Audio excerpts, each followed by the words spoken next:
أعوذ بالله من الشيطان الرجيم يا أيها الذين آمنوا اجتنبوا كثيرا من الظن إن بعض الظن إثم ولا تجسسوا ولا يغتب بعضكم بعضا أيحب أحدكم أن يأكل لحم أخيه ميتا فكرهتموه واتقوا الله إن الله تواب رحيم.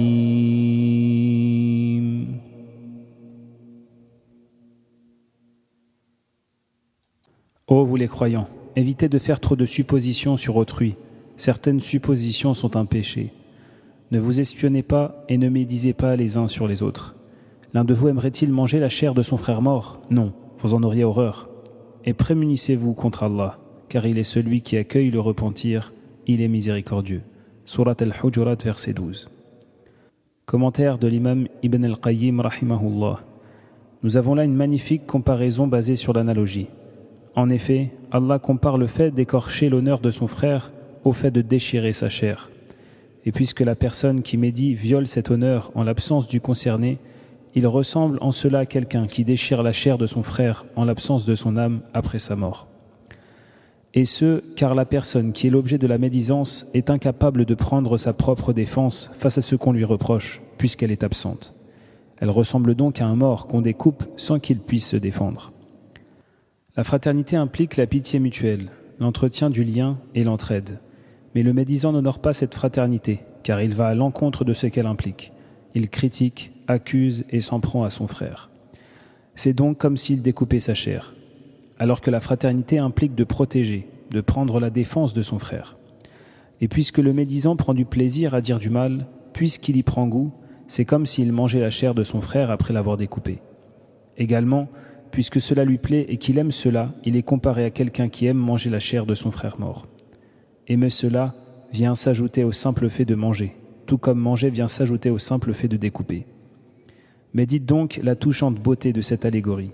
Observe comment l'abstrait y concorde parfaitement avec le concret. Regarde attentivement comment Allah informe qu'il déteste consommer la chair d'un frère mort. Il dit à la fin du verset que c'est leur sentiment, de même qu'à son début, il leur reproche d'aimer cela. Et donc, puisque cette pratique les répugne naturellement, comment peuvent-ils apprécier ce qui est identique ?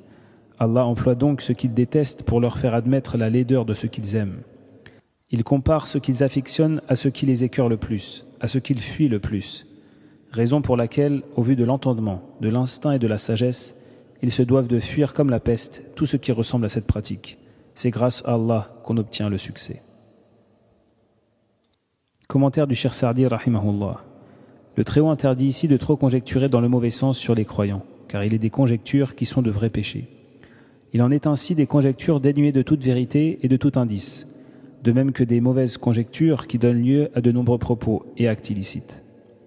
Certes, la persistance des conjectures dans le cœur d'un homme ne se limite pas uniquement à cela, mais elle peut l'entraîner à dire ce qui ne convient pas et à faire ce qui ne convient pas.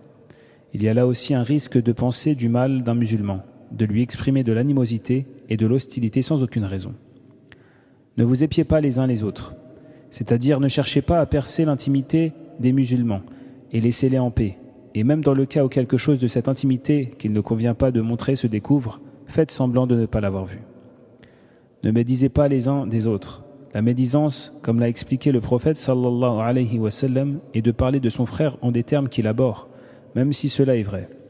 Ensuite, il cita un exemple rebutant de la médisance en disant « Lequel d'entre vous voudrait manger la chair de son frère mort ? Non, vous en auriez horreur. » C'est-à-dire que de la même façon que vous avez horreur la consommation de la chair d'un frère mort, vous devrez éprouver de l'horreur à médire de lui et à consommer sa chair alors qu'il est vivant. Craignez donc Allah, il est indulgent et miséricordieux. L'indulgent est celui qui autorise le repentir de son serviteur et qui l'assiste dans cette voie, puis il accepte son repentir et l'agrée. Il est aussi miséricordieux envers ses serviteurs, dans la mesure où il les appelle à ce qui est utile pour eux et accepte leur repentir. Ce verset contient une sévère mise en garde contre la médisance, qui est considérée comme un péché capital, car Allah l'a comparé à la consommation de la chair d'un mort, ce qui est en soi un grave péché.